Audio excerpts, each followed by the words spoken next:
चक्षुरुन्मिलितं येन तस्मै श्री गुरुवे हरे कृष्णा। तो आज हम श्रीमद् भागवतम 4th कैंटो से हम कंटिन्यू करेंगे जो हमने लास्ट क्लास में कवर किया था। श्रीमद् भागवतम 4th कैंटो और 2nd चैप्टर। तो हमने कल डिस्कस किया था कि 4th कैंटो में भगवान भक्तों का पोषण कैसे करते हैं, तो टॉपिक पोषणम है। तो उसके तहत हम जो 2nd चैप्टर में तो शिव जी की और सती माता की और प्रजापति दक्ष की हम कथा डिस्कस कर रहे हैं, और उसमें हमने पहले 7 श्लोक हमने कल डिस्कस किए थे, और आज हम 8 श्लोका नंबर 8 से श्लोका नंबर 16 तक हम आज डिस्कस करेंगे। तो नेक्स्ट स्लाइड प्लीज। ओके, तो अब हम कल की क्लास से हम आगे कंटिन्यू कर रहे हैं, और 8वां जो श्लोक है श्रीमद् भागवतम चतुर्थ स्कंध के द्वितीय अध्याय का 8वां श्लोक है। तो मैं पहले श्लोक बोल देता हूँ। प्राण्यषणं मृडं दृष्ट्वा प्राण्यषणं मृडं दृष्ट्वा न अमृत तद अनादृतः उवाच वामं चतुर्भ्याम् अविभीक्ष दहनिव। फिर से मैं बोल देता हूँ। प्राण्यषणं मृडं दृष्ट्वा न अमृत तद अनादृतः उवाच वामं चतुर्भ्याम् अविभीक्ष दहन इव। तो इसका अनुवाद और तात्पर्य श्रील प्रभुपाद के द्वारा तो यहाँ पर बता रहे हैं कि किंतु आसन ग्रहण करने से पूर्व तो यहाँ पर प्रजापति दक्ष जब तो ऋषियों की सभा में जब एंटर हुए थे, हमने कल डिस्कस किया था कि प्रजापति दक्ष जब ऋषियों की सभा में एंटर हुए थे तो सभी वहां पर उपस्थित ऋषिगण और बल्कि देवी देवता तो सभी दक्ष प्रजापति के लिए अपनी अपनी स्थान पर खड़े हो गए थे। पर वहां पर केवल ब्रह्मा जी जो कि सभा के अध्यक्ष थे और शिव जी, तो वो शिव जी भी वहां पर प्रजापति दक्ष के रिस्पेक्ट में वहां पर अपने स्थान पर खड़े नहीं हुए थे।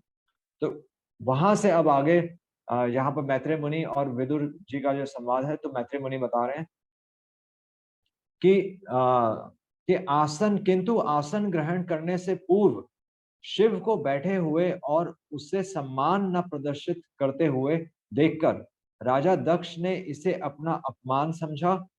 उस समय राजा दक्ष अत्यंत क्रुद्ध हुआ, उसकी आंखें तप रही थी और उसने शिव के विरुद्ध अत्यंत कटु शब्द बोलना प्रारंभ किया। तो यहाँ पर हम देख सकते हैं कि अब दक्ष ने, तो प्रॉब्लम यहाँ पर क्या है कि हमने लास्ट क्लास में हमने डिस्कस किया था कि शिवजी भी वैष्णव नाम यथा शंभु, शिवजी भी वैष्णव हैं और बल्कि तो पूरे पूरे निरासक्त, और तो ऐसे शिव जी जो कि सर्व कल्याणकारी हैं, सर्व मंगलमयी हैं, उन शिव जी के प्रति भी दक्ष का द्वेष, दक्ष को द्वेष हो रहा था।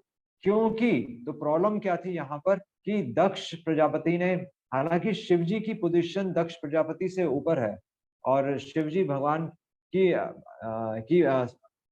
तो भगवान विष्णु की समाधि में ही थे, पर फिर भी दक्ष प्रजापति ने उस दक्ष प्रजापति की प्रॉब्लम क्या थी कि उसने अपने लिए मान की इच्छा, वो एक्सपेक्ट कर रहा था कि मेरे को मान दिया जाए, मेरे को सम्मान दिया जाए, और बल्कि एक पोजीशन को वो एक्सपेक्ट कर रहा था, और वहां से सारी प्रॉब्लम शुरू होती है। तो ये सबसे पहली प्रॉब्लम थी दक्ष प्रजापति की कि वो खुद की रिस्पेक्ट एक्सपेक्ट कर रहा था, जो कि हमारे वैष्णव समाज में ऐसा नहीं माना जाता, जबकि चैतन्य महाप्रभु ने कहा अमानी ना मान देना कीर्तने सदा हरि। तो ये प्रॉब्लम वहां से शुरू हुई जब उसने एक्सपेक्ट करना शुरू किया। और दूसरी चीज ये यहाँ पर श्रील प्रभुपाद भी लिख रहे हैं कि पहले से ही ऐसा नहीं कि सिर्फ इस सभा से ये प्रॉब्लम शुरू हुई कि शिवजी दक्ष प्रजापति के अंदर आने से खड़े नहीं हुए अपनी सीट पर यह प्रॉब्लम पहले से ही थी। प्रजापति दक्ष एक्चुअली, तो शिवजी, हालांकि कि हम सबको पता है कि शिवजी पूर्ण वैरागी हैं, और तो दक्ष प्रजापति को ये चीज कहीं ना कहीं खटकती थी कि उन्होंने अपनी इतनी प्रिय जो उनकी पुत्री थी, तो सती का विवाह एक ऐसे कि ऐसे शिव के साथ किया है जिन्होंने कि जो कि बहुत ही निर्धन अवस्था में रहते हैं और जो कि बाह्य जो जिनके बाह्य वस्त्र भी एक्चुअली तो उनका शरीर राख से ढका हुआ है और वो तो तो अपने शरीर पे कोई वस्त्र भी नहीं डालते। तो ये एक्चुअली दक्ष प्रजापति के मन में पहले से चल रहा था। यानी कि वो शिव जी की जो बाह्य जो ड्रेस थी, तो वो उससे प्रभावित होकर वो शिव जी के गुण नहीं देख पा रहा था और इसीलिए उनके मन में कुछ पहले से ही द्वेष चल रहा था, जो कि इस सभा में शिव जी के खड़े ना होने से और बढ़ गया। और तीसरी चीज़ यहाँ पर ये है कि दक्ष प्रजापति को प्रॉब्लम क्या थी कि ठीक है, उन्हें अगर ऐसा लगा भी कि अगर उनको कि उनका अपमान हुआ है, हालाँकि उनका अपमान नहीं हुआ था क्योंकि शिव जी तो भगवान की समाधि में मग्न थे। पर फिर भी अगर दक्ष प्रजापति को ऐसा कुछ लगा भी था, तो दक्ष प्रजापति का ये कर्तव्य था क्योंकि वो एक पोज़ीशन पर हैं और भगवान के द्वारा एक सेवा में नियुक्त हैं। तो दक्ष प्रजापति का ये कर्तव्य था कि उस अपमान को वो सहन करते। जबकि यहाँ पर श्रील प्रभुपाद लिख रहे हैं कि दक्ष प्रजापति अपने इस अपमान को सहन नहीं कर पाए, जो कि एक वैष्णव में गुण होना चाहिए। तो ये प्रॉब्लम्स थी कि पहले से ही वो शिव जी के प्रति उनके मन में कुछ खटपट चल रही थी। वो अपनी खुद मान की इच्छा कर बैठे थे और तीसरी चीज़ है कि वह अगर अपमान कुछ उन्हें महसूस भी हुआ तो उसको सहन नहीं कर पाए। तो ये इस श्लोक में यहाँ पर तो मैत्रेय मुनि विदुर जी को बता रहे हैं कि ये दक्ष प्रजापति में ये प्रॉब्लम्स थी। तो नेक्स्ट श्लोक।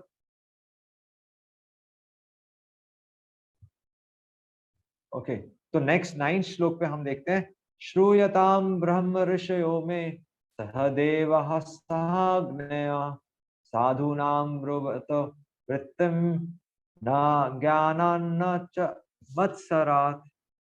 एवं मैं धीरे से बोल देता हूँ, आप भी थोड़ा प्रैक्टिस कर सकते हैं। श्रूयताम ब्रह्म ऋषयो में सह देवाः सह अग्नया साधूनां ब्रुवतो वृत्तम न आज्ञयान न च मत्सरात्। तो यहाँ पर आ रहा है श्रूयताम, तो यहाँ पर कह रहे हैं कि श्रूय मतलब कि सुनो, ब्रह्म ऋषि, हे ऋषिगण सुनो, मैं मुझे सुनो, सह देवा, जितने भी देवी देवता थे उनके साथ, और बल्कि सह अग्नया, अग्नि और आदि देव, उन सबको यहाँ पर प्रजापति दक्ष कह रहे हैं कि सुनो, और कह रहे हैं कि साधु नाम ब्रुवतो, साधु नाम तो यहाँ पर कह रहे हैं कि अगर कोई व्यक्ति साधु है तो साधु नाम किस प्रकार बात करते हैं, वृत्तिम उनका व्यवहार और वह किस प्रकार बर्ताव करते हैं। तो तो एक तरह से दक्ष प्रजापति यहाँ पर व्यंग करते हुए कह रहे हैं कि हे ऋषि मुनि, हे देवी देवता, हे अग्निदेव, तो आप सब सुनिए कि एक साधु का बर्ताव क्या होना चाहिए। और ये मैं जो बता रहा हूँ, ये मैं अज्ञान से नहीं कह रहा, ना अज्ञानात, न न च मत्सरात, और ना मैं द्वेष से कह रहा हूँ। तो ऐसा लग रहा है कि दक्ष प्रजापति कह रहे हैं कि मैं जो अब बोलने वाला हूँ, तो वो ना अज्ञान के कारण बोल रहा हूँ और ना मैं द्वेष के कारण बोल रहा हूँ। पर वास्तव में यह स्पष्ट करता है कि उनकी अभी वाणी से यह समझ स्पष्ट हो जाएगा कि वह द्वेष से ही बोल रहे थे। और यहाँ पर हम देखते हैं सबसे पहले जो शब्द आया श्रूयताम, तो कह रहे हैं कि सुनो। तो वो एक जो उसमें सुनने की जो सेंस है, ऐसा नहीं बोल रहे कि सुनिए, वो कह रहे हैं सुनो, एक ऑर्डर के उसमें आ रहा है कि सुनो। और क्या कह रहे हैं कि हमने देखा कि सारे ऋषि मुनि और सारे देवी देवता उस महान सभा में, जो एक ग्रेट सैक्रिफाइस वहां पर हो रही थी, एक महान यज्ञ हो रहा था, उस यज्ञ में सारे महानुभाव थे। पर उस सभा में प्रवेश करते ही सबसे पहले दक्ष प्रजापति बोले। यानी कि एक लर्नेड लोगों की असेंबली में एक व्यक्ति सबसे पहले उनकी ना सुनकर अपनी कह रहा है, तो यही दिखाता है कि दक्ष प्रजापति कि अपने अंदर एक्चुअली कि वो अपने में खोए हुए थे। वो वहां पर लोगों का रिस्पेक्ट नहीं कर रहे थे, वो खुद एक्चुअली अपने बारे में सोचकर उन्होंने पहले खुद से बोलना शुरू किया।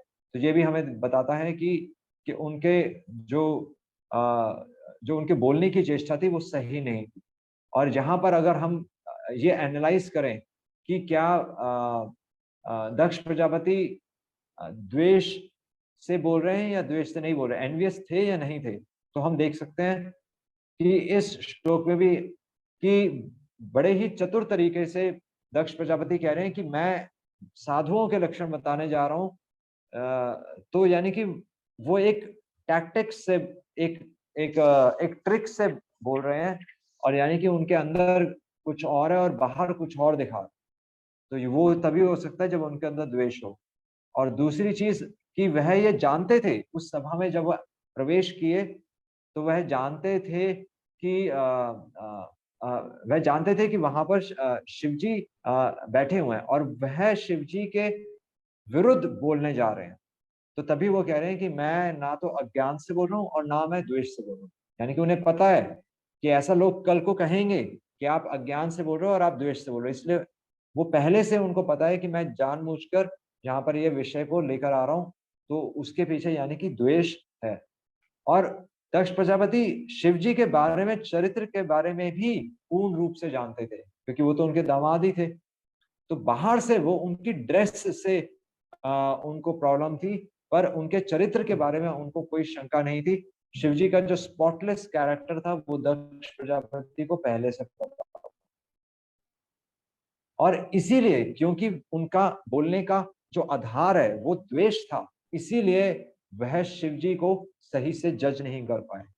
कि वह यह नहीं समझ पाए कि शिव जी भगवान की समाधि में है और बल्कि शिव जी महान वैष्णव हैं और इसीलिए उनके जो ये शब्दों का आधार द्वेष है, ये हमें इस श्लोक से पता चलता है। तो next next slide please, 10th श्लोक। यहाँ पर आ रहा है 10th श्लोक में आ रहा है, अयम तु लोकपालानां यशोघ्नो निरपत्रपः सद्भिर आचरतिर्पन्था येन स्तब्धेन दूषितः।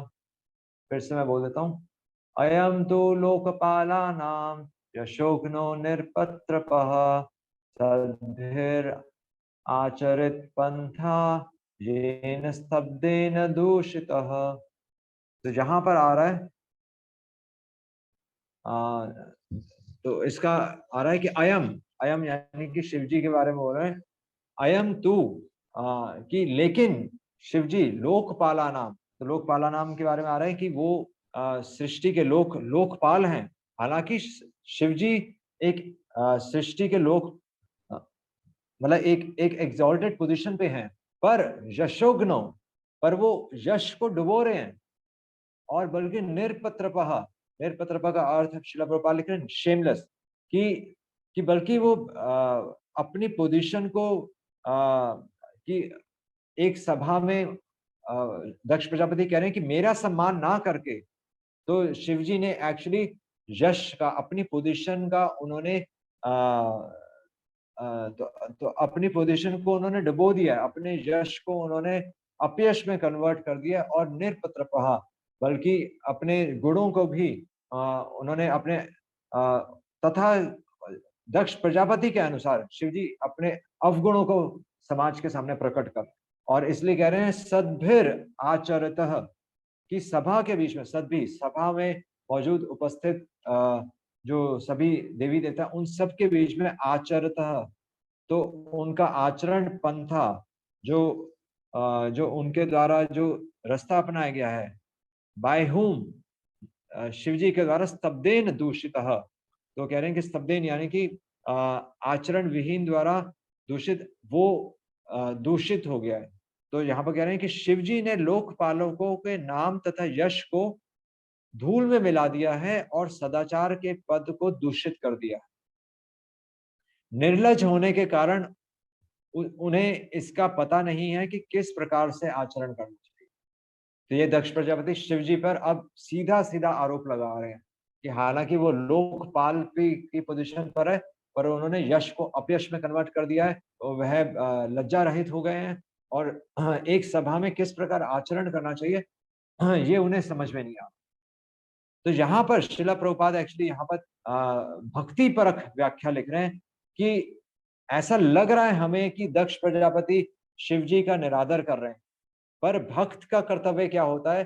भक्ति भक्ति परख व्याख्या क्या होती है कि अगर कि कि इस सृष्टि में जो भी कुछ है, हमें वो भगवान की सेवा में उसको यूज़ करना आना चाहिए। और इसलिए भक्ति परख व्याख्या करते हुए श्रील प्रभुपाद यहाँ पर लिख रहे हैं कि यशो घन, तो यशो घन का मतलब ये नहीं कि शिव जी ने यश को अपयश में कन्वर्ट कर दिया है, बल्कि शिव जी अपने इस दृष्टांत से हम जब देखेंगे कि अल्टीमेटली इस पूरे सभा में और जो ये इवेंट हुआ है, तो इसके अंत में शिव जी का यश और बढ़ गया। तो हालांकि दक्ष प्रजापति उनका अपयश लोगों के सामने प्रकट करना चाहते थे यशोघ्ना, पर श्रील प्रभुपाद कह रहे हैं कि हिज फेम यानी कि शिव जी वैष्णव नाम यथा शंभु, उनके उनके यश ने बल्कि वहां पर उपस्थित सभी गणों के यश को और फीका कर दिया। तो रिजल्ट क्या था कि हालांकि दक्ष प्रजापति उनको डिफेम करना चाहते थे, पर शिव जी और ग्लोरीफाई हो रहे हैं। ये हम आगे देखेंगे कि शिव जी कैसे और ग्लोरीफाई हो रहे हैं। तो इसी को कहते हैं, ये ट्रिक है। पिछले वाली स्लाइड प्लीज, लास्ट स्लाइड फिर से। हाँ, तो ट्रिक यहाँ पर हम देख सकते हैं, ट्रिक यही है कि समाज में जिस प्रकार माया माया हम ब्लेम करते हैं कि माया नहीं है, माया ने वो कर दिया, पर जो भगवान के शुद्ध भक्त होते हैं वो माया को ही ग्लोरीफाई करते हैं कि माया किस प्रकार भगवान की सेवा कर रही है। और इसीलिए श्रील प्रभुपाद फिर से यहाँ पर निरपत्रपः, जिसका अर्थ है शेमलेस, तो वहां पर श्रील प्रभुपाद अपने तात्पर्य में लिख रहे हैं कि हालांकि शिव जी को लज्जा रहित बोला गया है, पर लज्जा रहित तो दूसरी दृष्टिकोण से इसको ऐसे भी देख सकते हैं कि शिव जी तो बल्कि तो उनको भूतनाथ भी बोला जाता है। भूतनाथ यानी कि जो जो लोअर ग्रेड के लिविंग एंटिटीज हैं, जो कि भूत, जो कि समाज में जो कि लोअर ग्रेड के लिविंग एंटिटीज है, जिनका जिनका कोई आसरा नहीं है, बल्कि शिव जी उनको तक अपनी तरफ आकर्षित करके भगवान की भक्ति में प्रेरित करते हैं। तो वास्तव में शिव जी लज्जा रहित होकर शिव जी ने वो पोजीशन एक्सेप्ट की है कि वो दूसरों को ऊपर उठा सके। शिव जी खुद अपने आप को भूतनाथ कहलवा रहे हैं ताकि वो उन लोगों की, भूतों की मदद कर सकें भगवान की भक्ति करने में। तो ये निरपत्रपः शिव जी का अपयश नहीं है, शिव जी का यश और बढ़ रहा है इससे। तो इसको बोलते हैं भक्ति परख व्याख्या। तो ये बहुत एक्सीलेंट श्रील प्रभुपाद ने परपट लिखा है, तो इस पे थोड़ा सा हम मनन भी कर सकते हैं। आप इसको बार बार पढ़िएगा। ट्रिक यही है कि भक्तों का जहां पर भी जिक्र होता है, चाहे उनके बारे में कुछ भी वर्णन हो, जैसे नित्यानंद प्रभु के बारे में कहा जाता है कि नित्यानंद प्रभु के बारे में कह रहे हैं कि नित्यानंद प्रभु अगर शराब की दुकान पर भी जाएं तब भी हमारी आस्था उनमें बनी रहेगी। तो ये नित्यानंद प्रभु की महिमा है। ये नहीं बता रहे कि नित्यानंद प्रभु शराब की दुकान पर जाएंगे, पर ये महिमा है कि हमारा इतना अटूट विश्वास है नित्यानंद प्रभु के इतनी उनका स्पॉटलेस कैरेक्टर है कि हमें वो चीज पे विश्वास ही नहीं होगा कि वो कुछ गलत काम कर सकते हैं। इसी तरह शिव जी महान वैष्णव है कि शिव जी भगवान का यश कभी कम नहीं करेंगे, शिव जी हमेशा भगवान का यश बढ़ाएंगे ही। तो नेक्स्ट स्लाइड, टेंथ टेंथ श्लोक हो गया। तो 11th श्लोक जो है, एष मे शिष्यताम एष मे शिष्यत एष मे शिष्यताम प्राप्तो जन्मे दुहितु अग्रहीत पाणे विप्र अग्ने मुखतः सवित्र सवित्रया एव साधुवत। फिर से बोल देता हूँ, एष मे शिष्यताम प्राप्तो जन्मे दुहितु अग्रहीत पाणे विप्र अग्नि मुखतः सावित्रया एव साधुवत। तो इसका अर्थ है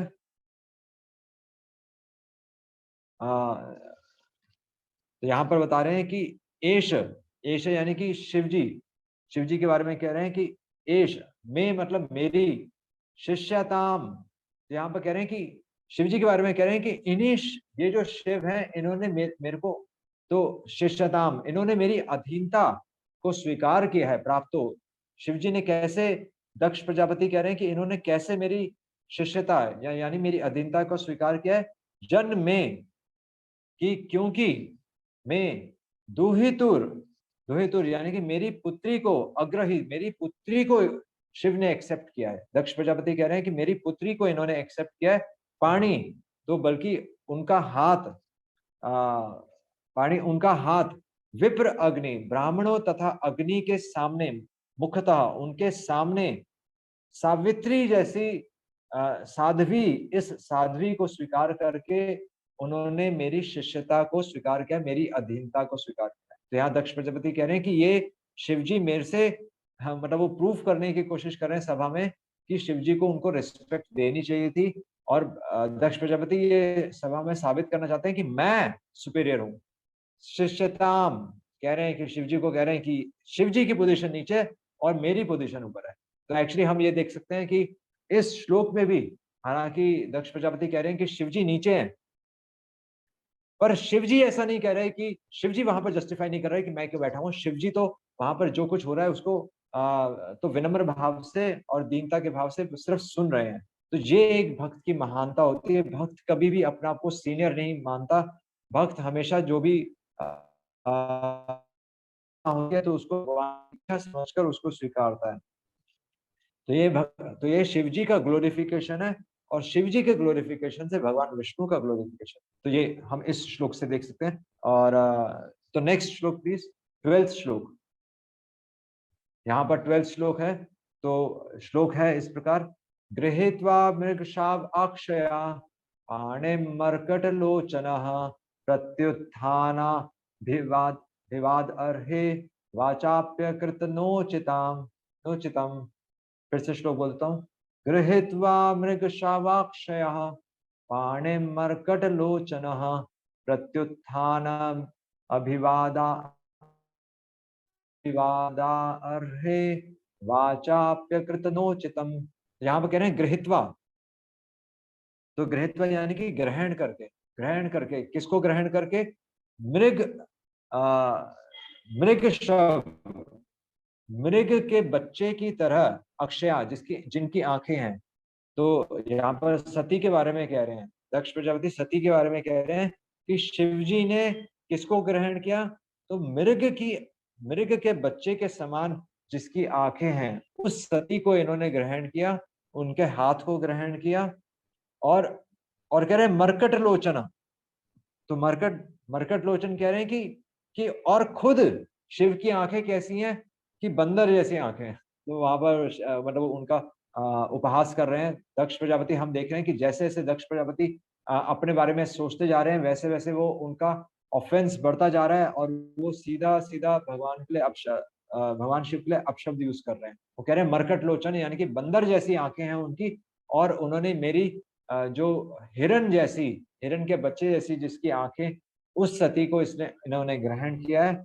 प्रत्युत्थान, तो कह रहे हैं कि प्रत्युत्थान अपने आसन से उठने का, अभिवाद सम्मान, अर्हे कि मुझ जैसे पात्र को अपने आसन से इसने उठकर, वाचा पे, ना अपने आसन से उठकर और ना वाणी से, वाचा अपीकृत, ना अपनी वाणी से इसने मेरा सत्कार किया। ना अपने आसन से उठकर और ना अपने वाणी से मेरा सत्कार किया, इसलिए ये शिव के द्वारा ऑफेंस है। तो ये दक्ष प्रजापति बोल रहे हैं। तो ये हम साफ देख सकते हैं कि द्वेष के कारण शिव, द्वेष के कारण दक्ष प्रजापति ऑफेंसिव हो रहे हैं। वो अपराध पे अपराध करते जा रहे हैं। और वो अपराध कहाँ से आ रहा है? अहम ममैति। जो हम देखते हैं कि भगवत गीता का पहला श्लोक भी यहीं से स्टार्ट होता है, अहम ममैति। तो इसलिए दक्ष प्रजापति भी अहम, अपने बारे में सोचकर, और बल्कि किसके बारे में सोचकर? मेरी मेरी बच्ची सती, अपने अपने बच्चे के बारे में सोचकर, अपने बारे में सोचकर तो वो कह रहे हैं मेरी मेरी पुत्री। तो जबकि एक वैष्णव कभी नहीं सोचता कि उसका परिवार उसका अपना परिवार है। एक वैष्णव हमेशा ही सोचता है कि उसका परिवार, भगवान ने उसे, भगवान के अंश हैं और भगवान ने उसे उनकी सेवा के लिए भेजा है। तो यहाँ पर अहम ममैति, मैं और मेरा, दक्ष प्रजापति की ये प्रॉब्लम है कि वह अपने में फंस कर फिर भगवान शिव के प्रति ऑफेंस पे ऑफेंस करता जा रहा है। तो नेक्स्ट स्लाइड प्लीज। तो यहाँ पर 13 श्लोक में हम देख सकते हैं, 13 श्लोक है, 13 हो गए।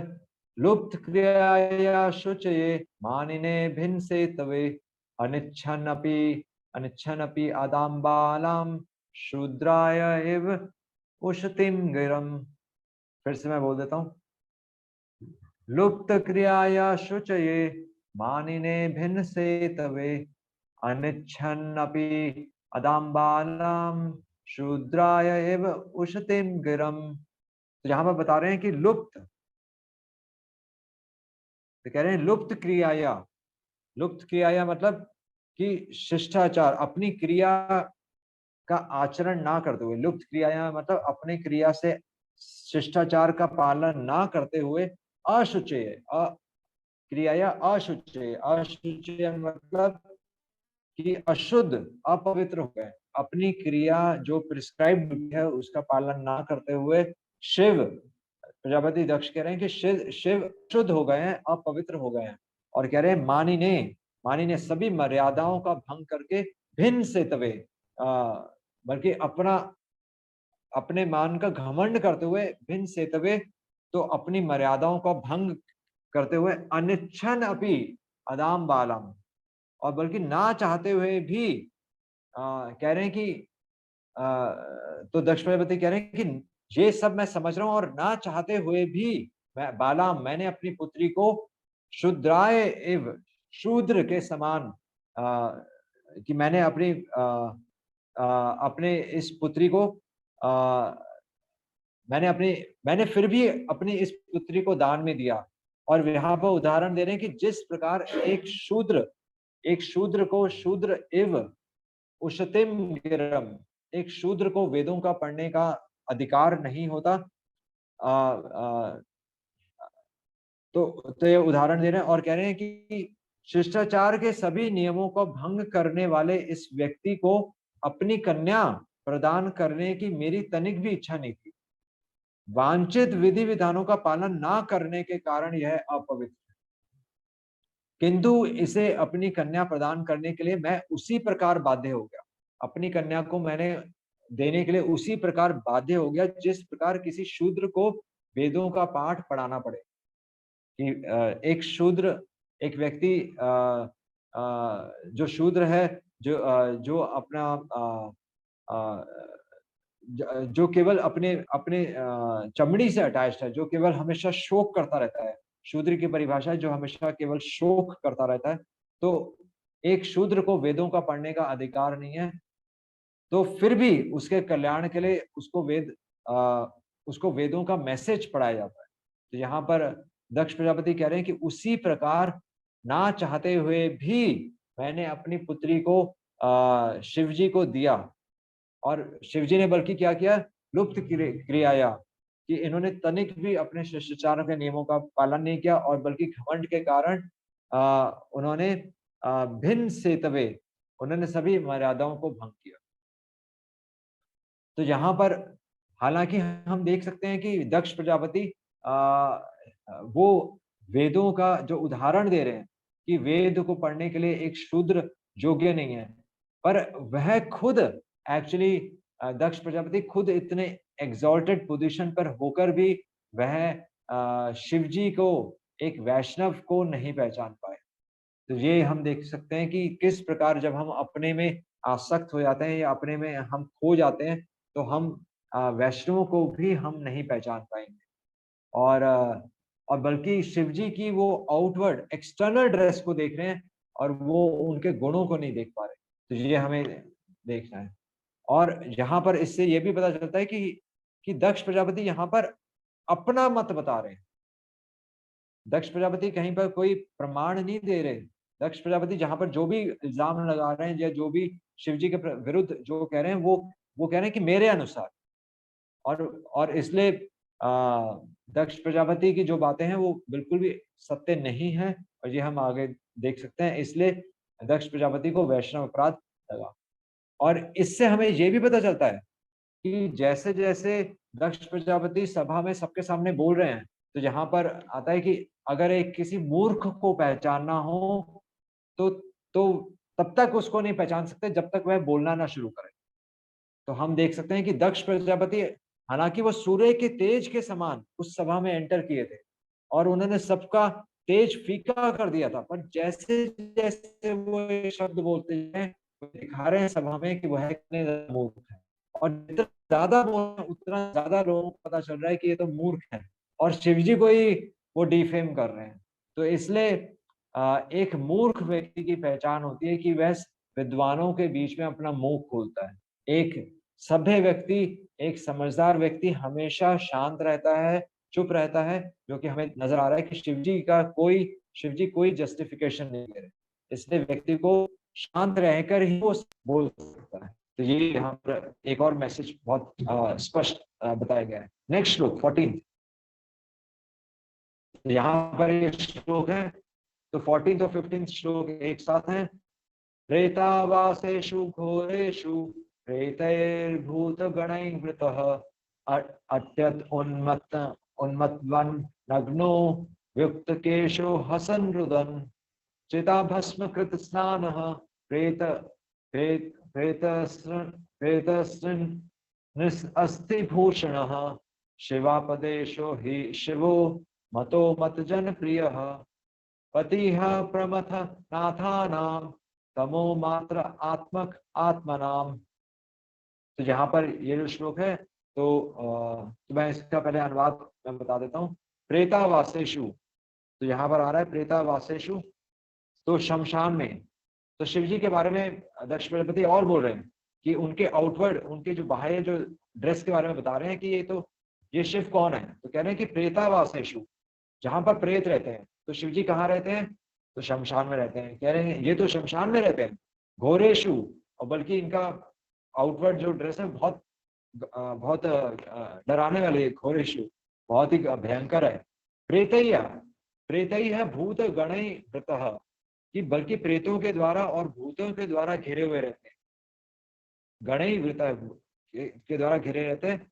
अत्यत उन्मत उन्मत वन अटति, और अटति मतलब घूमते हैं, उन्मत्तवत पागल के समान घूमते हैं, और नग्नो यानी कि नग्न अवस्था में घूमते हैं। व्युक्त, व्युक्त केशा, और जिनके बाल बिखरे हुए रहते हैं। व्युक्त केशव, जिनके बाल बिखरे हुए रहते हैं। हसन रुदन, और कभी हंसते हैं कभी रोते हैं। तो ये बता रहे हैं कि शिव जी का ये डिस्क्रिप्शन बता रहे हैं, तो अपने आप को जस्टिफाई करने की कोशिश कर रहे हैं। पर ये हम देख सकते हैं ये शिव जी के बाहर की ड्रेस बता रहे हैं, उनके गुणों के बारे में कोई जिक्र नहीं कर रहे। और कह रहे हैं कि चिता भस्म, कि बल्कि अपने शरीर पर उन्होंने भस्म का लेप किया हुआ है। कृत स्नानम, कि कि भस्म से स्नान, चिता की भस्म से उन्होंने स्नान किया हुआ है। और प्रेत, प्रेत श्रृंग, प्रेत श्रृंग के बारे में कह रहे हैं कि प्रेतों के मुंडों की माला प्रेत श्रृंग, और आ रहा है कि नृ अस्थि भूषण, और ऐसे अस्थियों की माला उनकी भूषण है। और शिवापदेशो, और बल्कि शिव यानी कि ऑल ऑस्पिशियस, मंगलमय उपदेश नहीं है उनका। वो कह रहे हैं कि शिव उपदेश होना चाहिए था, ही अशिवो, बल्कि निश्चित रूप से वह ऐसा संदेश नहीं दे रहे। और कह रहे हैं कि मतो कि विक्षिप्त, बल्कि मत जन प्रिय, कि विक्षिप्तों को प्रिय लगने वाला पति, ऐसा पति यानी कि स्वामी, प्रमथ नाथा नाम, यानी कि पागलों का, वो कह रहे हैं कि प्रमथ पागलों का स्वामी, तमो मात्र, कि ऐसा तमोगुणी, तमो मात्र आत्मक, आत्मा नाम, आत्मा नाम। तो यहाँ पर बता रहे हैं कि वह शमशान, अनुवाद में बता रहा हूँ, वह शमशान जैसे गंदे स्थानों में रहते हैं और उसके साथ ही भूत तथा प्रेत होते हैं, वह पागलों के समान नग्न रहते हैं, कभी हंसते हैं तो कभी रोता है, और सारे शरीर में शमशान की राख लगाए रहते हैं। वह ठीक से नहाते भी नहीं, और वह खोपड़ियों तथा अस्थियों की माला से अपने शरीर को विभूषित करते हैं। अतः वह केवल नाम के ही शिव हैं, अन्यथा वह अत्यंत प्रमथ तथा अशुभ प्राणी है। वह केवल तामसी प्रमथ मनुष्यों का प्रिय है और उन्हीं का अगुआ है। तो ये इनका अनुवाद था। तो नेक्स्ट स्लाइड प्लीज।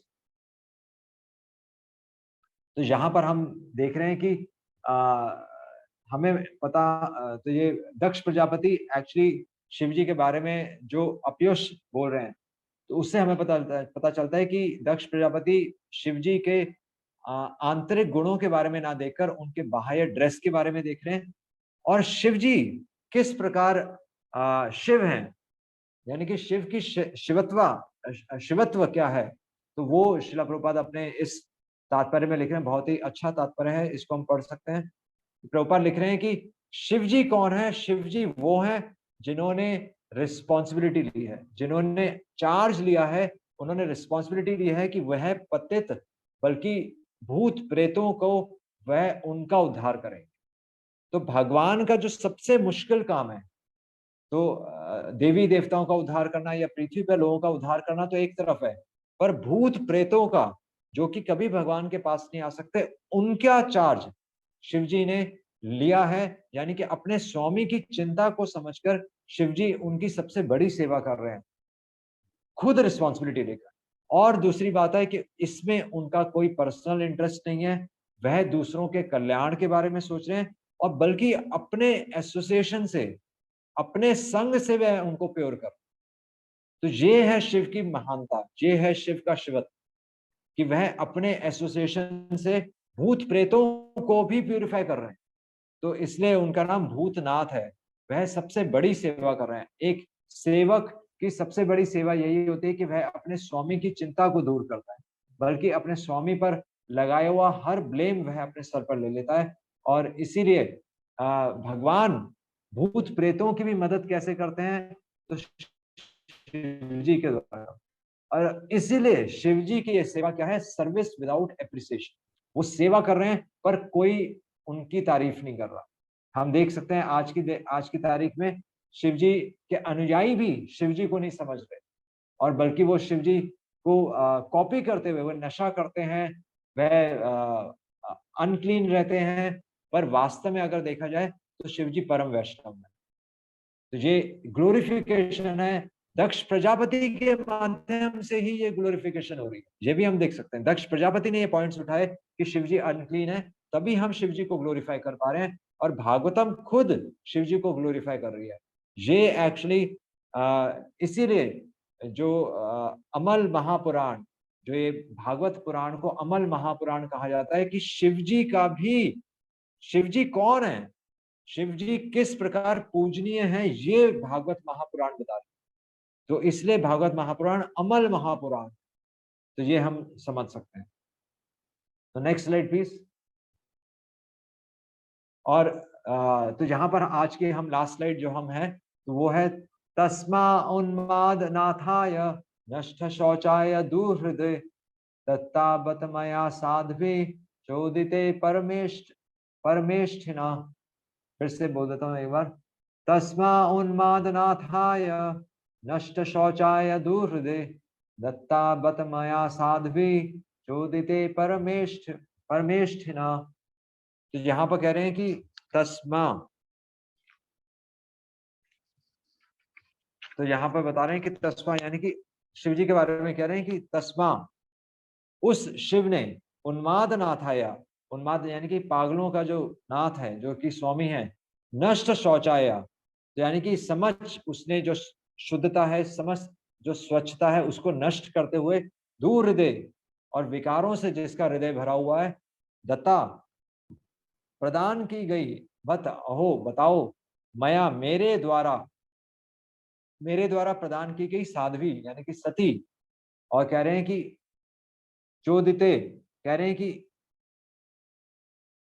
कि मैंने साध्वी को, मैंने सती को शिव को क्यों दिया था? कि मेरे मेरे को मेरे कि मुझे प्रार्थना, मुझसे प्रार्थना की गई थी परमेष्ठिना। तो परमेष्ठिना यहाँ पर ब्रह्मा जी को परम गुरु, परमेष्ठिना यानी कि परम गुरु की बात हो रही है, और परम गुरु यहाँ पर ब्रह्मा जी की बात हो रही है। और ब्रह्मा जी कौन है? प्रजापति दक्ष के पिता ही हैं। और वो अपने पिता कह रहे हैं कि मेरे पिता ने ही मेरे को बोला था कि कि सती को मैं शिव को दूं, और इसलिए मैंने दिया। पर वो ब्रह्मा जी को अपना पिता नहीं कह रहे, वो कह रहे हैं कि परम गुरु, यानी कि अपने पिता को पिता ना कहकर परम गुरु कहना, यानी कि व्यंग कर रहे हैं, और यानी कि ब्रह्मा जी की आलोचना कर रहे हैं। हम देख सकते हैं कि दक्ष प्रजापति केवल शिव जी की निंदा ही नहीं कर रहे, वह ब्रह्मा जी अपने पिता की भी निंदा पर उतर आए हैं। और ये सब क्यों हो रहा है? क्योंकि वह अपने अंदर पूरे अ, अपने अहम ममैति केवल और केवल अपने बारे में सोच जा रहे हैं, इसलिए अपराध पे अपराध करते जा रहे हैं। इसका अर्थ मैं पढ़ देता हूँ। ब्रह्मा के अनुरोध पर मैंने अपनी साध्वी पुत्री को उसे प्रदान किया था, यद्यपि वह समस्त प्रकार की स्वच्छता से रहित है और उसका हृदय विकारों से भरा है। तो ये बता रहे हैं कि इस श्लोक से हमें पता चलता है कि वास्तव में प्रजापति दक्ष अपनी जगह सही नहीं थे, क्योंकि वह अपने पिता की भी आलोचना कर। तो लास्ट स्लाइड प्लीज। तो यहाँ पर अब हम देख सकते हैं, ये निष्कर्ष है इस पूरे संवाद का, ये निष्कर्ष निकलता है कि एक्सटर्नल ड्रेस, जो यहाँ पर हम देख सकते हैं कि आधार क्या है, प्रजापति दक्ष बाह्य चीजों को देख रहे हैं, वह अंदर के चरित्र को ना देखकर, शिव जी के गुणों का ना देखकर उनकी ड्रेस से प्रभावित होकर वो क्या है, वो अविद्या में पड़ गए हैं। दक्ष प्रजापति दक्ष अविद्या में पड़ गए, यानी कि इग्नोरेंस में पड़ गए हैं। अविद्या जन्म देती है अस्मिता को। तो अस्मिता यानी कि हम देख सकते हैं डिस्ट्रैक्शन, यानी कि हम सही को गलत और गलत को सही मान बैठते हैं, क्योंकि हम बाहर की ड्रेस देखते हैं, इसलिए हम सही को गलत और गलत को सही मानकर अस्मिता हो जाते, अस्मित यानी कि हम फॉरगेटफुलनेस यानी कि डिस्ट्रैक्ट हो जाते हैं, सत्य से अलग चले जाते हैं, और उससे क्या होता है, अभिनिवेश। हम अपने अंदर अहम ममैति, यहाँ पर फिर अहम ममैति आता है। अभिनिवेश कि वो कि हम इनएबिलिटी टू कंसंट्रेट, यानी कि हम आत्मा के स्तर पर नहीं, हम शरीर के स्तर पर पूरा एब्जॉर्ब हो जाते हैं। अभिनिवेश यानी कि पूरे एब्जॉर्ब हो जाते हैं अपने शरीर के स्तर पे, देह आत्म बुद्धि पे। उससे हमें अपने शरीर में और राग उत्पन्न होता है, जिससे बोलते हैं मिस डायरेक्टेड लव। राग है मिस डायरेक्टेड लव, यानी कि जो जो प्रेम हमें भगवान के प्रति होना चाहिए, वो प्रेम हमें अपने शरीर से होने लगता है। तो राग, और फिर आता है द्वेष। अब जब मैं अपने शरीर के बारे में सोच रहा हूँ, देह आत्म बुद्धि, तब मेरे अंदर इम्प्योरिटीज आएंगी, मेरे अंदर गंदगी आएगी, और उस गंदगी से मैं दूसरों के अंदर द्वेष की भावना से देखने लगूंगा। तो ये सीढ़ी है, और ये सीढ़ी की शुरुआत कहाँ से होती है? जब हमारे पास सही नॉलेज नहीं।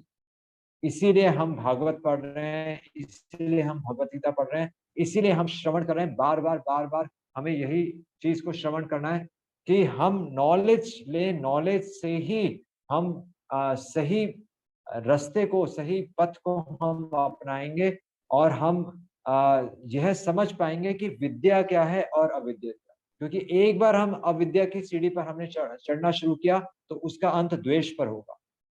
और सही विद्या लेंगे तो सही विद्या यानी कि हमें अपना विस्मरण होगा, और बल्कि हमें सेल्फलेसनेस कि मैं इम्पोर्टेंट नहीं हूँ, और मेरा जीवन केवल भगवान और भगवान के भक्तों की सेवा के लिए, ये हमारे जीवन का निष्कर्ष निकलना चाहिए। तो ये इस प्रसंग का ये कंक्लूजन निकलता है, और हम इसके आगे फिर हम आगे नेक्स्ट क्लास में हम आगे कंटिन्यू करेंगे।